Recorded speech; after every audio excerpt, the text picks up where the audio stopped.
बिस्मिल्लाहिर्रहमानिर्रहीम। नाज़रीन अस्सलाम वालेकुम, मैं हूं इमरान वसीम। नाज़रीन, प्रीवियस व्लॉग में आप देखने वालों को हमने ये आगाह किया था कि पाकिस्तान तहरीक इंसाफ और अपोजिशन अलाइंस, जिनकी जानिब से सुप्रीम कोर्ट में बानी तहरीक इंसाफ इमरान खान के मुकदमे की समाअत के बाद अदालत उज़्मा के बाहर मीडिया से गुफ्तगू करते हुए इस बात का ऐलान किया गया था कि रमज़ानुल मुबारक के एहतराम में जो धरना पार्लियामेंट हाउस में दिया गया है अपोजिशन की जानिब से, अपोजिशन अलाइंस की जानिब से, उस धरने को रमज़ानुल मुबारक के एहतराम में ख़त्म किया जा रहा है। हमने आपको ये रिपोर्ट किया कि 5 दिन नहीं गुजरे कि वो जो ऐलान था रमज़ानुल मुबारक का, जो एहतराम था, पाकिस्तान तहरीक इंसाफ एक मरतबा फिर सड़कों पर निकल आई। तो आज सुप्रीम कोर्ट के सामने जो पीटीआई की क़यादत ने, जिसमें बैरिस्टर गौहर भी नज़र नहीं आए, जिसमें सुहेल अफरीदी भी नज़र नहीं आए, जिसमें अली मीन गंडापुर नज़र नहीं आए, सलमान अकरम राजा थे, राजा नासिर अब्बास थे, शफ़ी जान थे, मीना खान थे, इसके अलावा शाहिद खटक थे और पीटीआई की सेकंड टेयर की क़यादत थी, रहनुमा थे, जिन्होंने सुप्रीम कोर्ट के सामने एहतजाज किया। अब नाज़रीन, ये एहतजाज एक ऐसे मौके पे किया जा रहा था और वो भी सुप्रीम कोर्ट के सामने, जब अदालत उज़्मा ने, चीफ जस्टिस याहिया अफरीदी के बेंच ने इनफ्रक्चुअस यानी गैर मौसर मुकदमात में तहरीक इंसाफ को, इमरान खान साहब की फैमिली को रिलीफ दिया। इमरान खान साहब के वकील सलमान सफदर साहब को friend of the court declare किया। सलमान सफदर की रिपोर्ट पे इमरान खान साहब की सेहत का मामला, इमरान खान साहब की सहूलियात का मामला अदालत ने डिस्पोज ऑफ कर दिया। आज सुप्रीम कोर्ट के सामने जो पीटीआई ने एहतजाज किया, उसमें शाहिद खटक साहब ये कहते हैं कि हम अपील लेके सुप्रीम कोर्ट के सामने आए हैं और बार बार सुप्रीम कोर्ट के सामने आते रहेंगे। यानी तहरीक इंसाफ का एहतजाज सुप्रीम कोर्ट के सामने, याहिया अफरीदी की अदालत उज़्मा के सामने यह एहतजाज जो है वो जारी रहेगा। अब मेरे ख्याल से जो बात शाहिद खटक साहब ने की है, चीफ जस्टिस याहिया अफरीदी साहब के साथ यही होना था। उसकी वजह क्या है? उसकी वजह यह है कि जब इस्लामाबाद हाई कोर्ट के चीफ जस्टिस आमिर फारूक साहब भी तहरीक इंसाफ को रिलीफ दे रहे थे, तो उन पे दबाव बढ़ाने के लिए पाकिस्तान तहरीक इंसाफ, उनका सोशल मीडिया और वॉरियर्स आमिर फारूक साहब से मुतल्लिक सोशल मीडिया पे ऐसी ऐसी बातें, ऐसे ऐसे अलकाबात, ऐसे ऐसे अल्फाज इस्तेमाल करते थे कि कानों की पनाह। अब उसी जाल में तहरीक इंसाफ चीफ जस्टिस याहिया अफरीदी को फंसाने जा रही है। अब आप देखें, जो तहरीक इंसाफ के लोग वहाँ पे पहुँचे, राजा साहब उनको लीड कर रहे थे। सलमान अकरम राजा साहब ने क्या बात कही? सलमान अकरम राजा साहब ने कहा कि, बल्कि एतराफ़ था राजा साहब का, कि जो इमरान खान साहब की बेटों के साथ बात हुई वो चीफ जस्टिस याहिया अफरीदी के हुक्म पे हुई। याहिया अफरीदी साहब के हुक्म पे इमरान खान साहब को किताबें मिल गईं। आज जो मुलाकात की कोशिश की सलमान अकरम राजा साहब ने, ये मुलाकात उनके चीफ जस्टिस याहिया अफरीदी से नहीं हो सके। सलमान अकरम राजा ने कहा कि मैं दोबारा कोशिश करूंगा चीफ जस्टिस के साथ मुलाकात हो सके, लेकिन सलमान अकरम राजा की, जिसमें वो ये डिमांड कर रहे थे कि इमरान खान साहब को शफा इंटरनेशनल में मुंतकिल किया जाए, इमरान खान का मुकम्मल उनकी बॉडी का एग्जामिनेशन, मेडिकल एग्जामिनेशन किया जाए, उनकी दूसरी मरतबा भी चीफ जस्टिस याहिया अफरीदी के साथ मुलाकात नहीं हो सकी। और मुझे जो लगता है इस सारे मामले से कि इमरान खान साहब का जो ट्रीटमेंट हुआ, उस ट्रीटमेंट पे जो पीटीआई इंटरनली और इमरान खान साहब की भी फैमिली जिस इत्मीनान का इजहार कर चुकी है, जिन डॉक्टर्स ने खान साहब का मुआयना किया, जिन डॉक्टर्स ने इमरान खान साहब का मुआयना करने के बाद जो आसिम यूसुफ साहब हैं, खुर्रम मिर्ज़ा साहब को जो ब्रीफ किया, जो उनको बताया गया और जो उनकी रिकॉर्डिंग वगैरह भी की गई, मेरे तई खबर या इतला ये है कि अफरीदी साहब, चीफ जस्टिस ऑफ पाकिस्तान के नॉलेज में ये सारी बातें हैं कि इमरान खान साहब का ट्रीटमेंट हुआ है, इमरान खान साहब का सुप्रीम कोर्ट के हुक्म पे मेडिकल मुआयना करवाया गया है।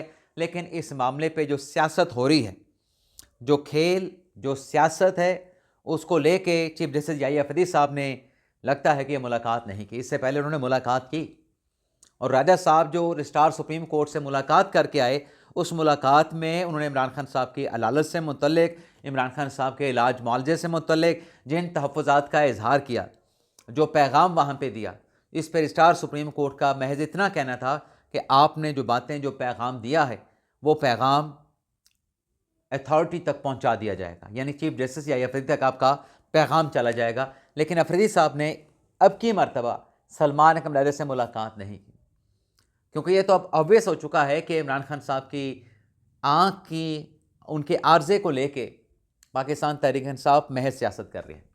अब आज ये मामला पार्लियामेंट में भी टेकअप किया गया। पार्लियामेंट में राजा नासिर अब्बास, जो सुबह के वक्त सुप्रीम कोर्ट के बाहर मौजूद थे, सेनेट में खिताब करते हुए राजा नासिर अब्बास ने कहा कि इमरान खान साहब को इंजेक्शन लगवाया जाए। अब राजा नासिर अब्बास साहब जो हैं, डॉक्टर नदीम कुरैशी, जो इमरान खान साहब के मेडिकल बोर्ड में कमेटी में शामिल थे, नदीम कुरैशी साहब भी इसी बीमारी में, इसी आर्जे में राजा नासिर अब्बास साहब के डॉक्टर हैं। राजा नासिर अब्बास की आंखों का जो ट्रीटमेंट है, राजा नासिर अब्बास साहब का नदीम कुरैशी साहब करते हैं। अब राजा साहब कहते हैं कि इमरान खान साहब को इंजेक्शन लगवाया जाए, खान साहब के लिए विज़िट करने के लिए मुश्तरका पार्लिमानी कमेटी बनाई जाए। और खान साहब का अपना वकील विज़िट कराया है, अब पार्लिमानी कमेटी आपको किस लिए चाहिए? और फिर राजा साहब कहते हैं कि आप इमरान खान साहब की जो सेहत का मामला है उसको ठीक करें, मैं ये वादा करता हूँ कि हुकूमत गिराने नहीं दूंगा। अब राजा साहब से ये सवाल पूछा जाए कि आप किस बात की यकीन दहानी करा रहे हैं, आप किस बात का वादा कर रहे हैं? कौन है जो हुकूमत को गिराना चाहता है?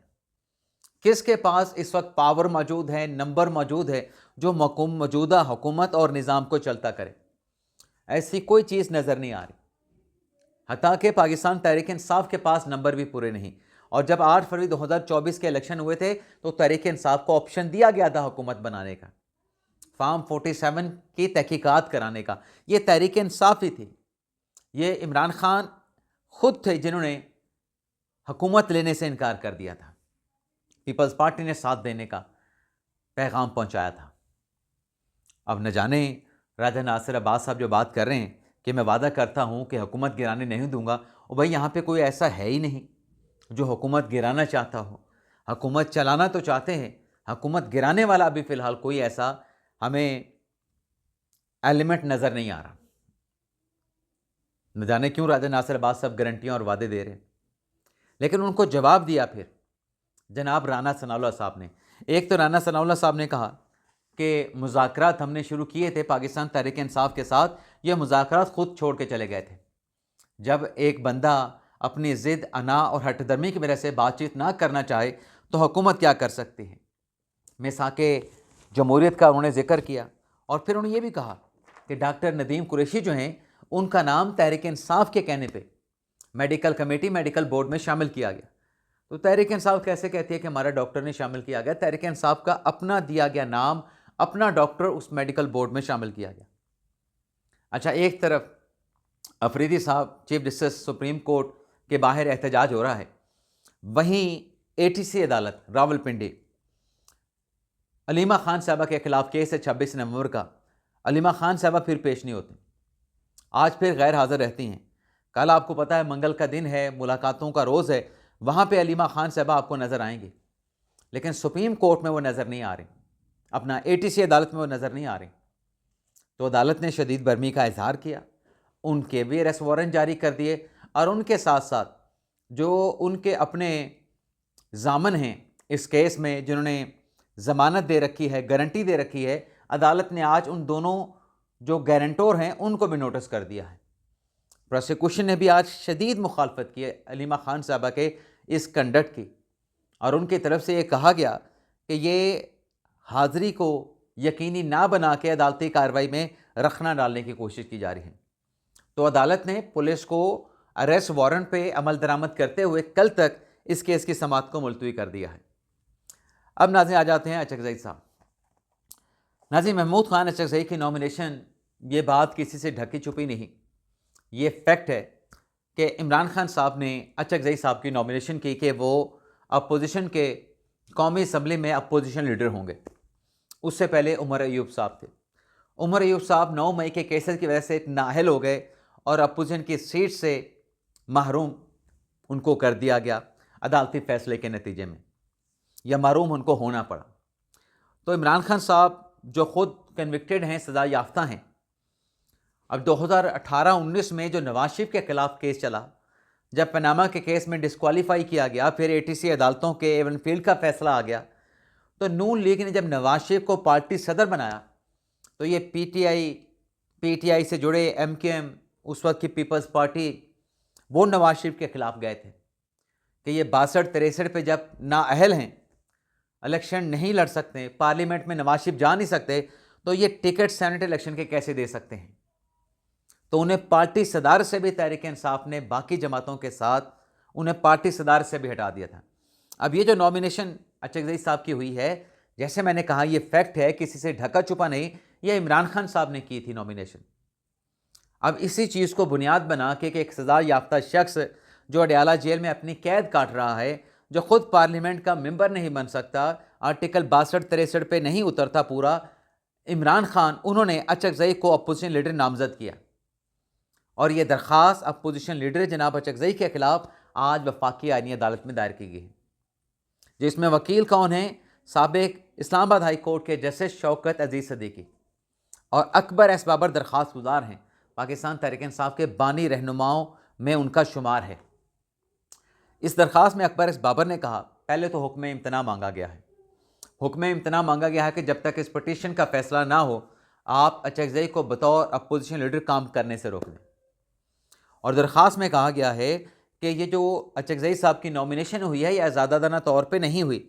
स्पीकर साहब का जो रोल था, जो एप्लीकेशन दी गई, उन एप्लीकेशन पर अपोजिशन के जिन अरकान के सिग्नेचर मौजूद थे, स्पीकर का रोल ये था, जैसे माजी में तहरीक इंसाफ ने इस्तीफ़े दिए थे, उन इस्तीफ़ों की तस्दीक के लिए पीटीआई के लोगों को बुलाया गया था, लेकिन यहाँ पे अपोजिशन लीडर की नॉमिनेशन के मामले पे सिग्नेचर करने वाले, दस्तखत करने वाले जो अरकान थे, उनसे आज़ादाना तहकीक नहीं करवाई गई। स्पीकर साहब भी आज़ादाना तहकीक करने में नाकाम हुए हैं। और दरख्वास्त में कहा गया है कि एक सज़ा याफ्ता शख्स जो कि अडयाला जेल में अपनी सज़ा काट रहा है, वो जेल में बैठ के पार्लियामेंट को कैसे कंट्रोल कर सकता है, अपोजिशन लीडर की नॉमिनेशन कैसे कर सकता है। दरख्वास्त में कहा गया है कि माजी में तो स्पीकर साहब ने ज़ाती हैसियत में अरकान को बुला के इस्तीफ़ों की तस्दीक करना चाहिए, लेकिन यहाँ ये तरीक़ाकार, ये प्रोसीजर स्पीकर साहब ने अडॉप्ट नहीं किया। तो लिहाजा जो अचकज़ई साहब की नॉमिनेशन हुई है, जो उनको अपोजिशन लीडर बनाया गया है, इसको आइन के बरखिलाफ़, आइन के मुनाफी जहवत करार दिया जाए।